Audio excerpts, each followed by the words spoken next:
On a rooftop over a supermarket in North London, a garden that could be a model for sustainability in cities everywhere. Food grown here is sold in the supermarket 2 stories below. The garden is the brainchild of Azul Valerie Tomei. We've done a lot of experimentation around what crop grows well, because it's like a microclimate up here. It's 5 degrees hotter, it's more windy. You have to take all this into account.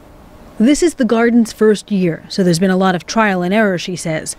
They grow endangered plant species to help increase the seed pool, and waste from the supermarket downstairs is used for compost. A next step is to put beehives up here to encourage biodiversity. This garden in the sky isn't just about food sustainability, it's also about educating the community. A few kilometers away in central London, a new community supermarket is working to be sustainable environmentally and economically. Even the store fixtures are part of the concept. Every piece of countering and refrigeration you see in the store is recycled. Everything that we use can actually be recycled, that's our aim. Anyone can shop here, but members who pay a joining fee and work 4 hours a month get a discount and a say in how the store is run.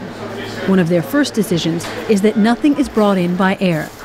They're also trying to minimize packaging and waste. Andreas Georgiou supplies produce. There's no packing centres, there's no pricing centres. Everything comes from the farm to the market. I collect it and bring it here.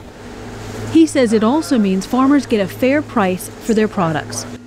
Food that gets too ripe to be sold in the store ends up here in the shop kitchen, where it's made into a daily special. John Batho fell in love with the idea of sustainable shopping after wandering by the store. He joined immediately. Cutting down on the waste, and this is the perfect way of doing it in the kitchen. All this stuff would have probably just been thrown away in a normal supermarket, but here it gets used. Even the florist and residents in the basement only uses flowers trucked in from Europe. She says the transition was easier than she thought. She only had to give up Ecuadorian roses. Back in the garden, the supermarket owner, Andrew Thornton, is relaxing.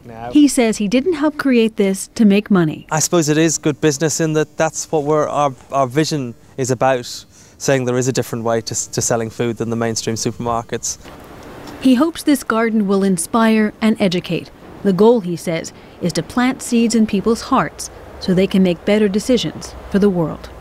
Jennifer Glasse for VOA News, London.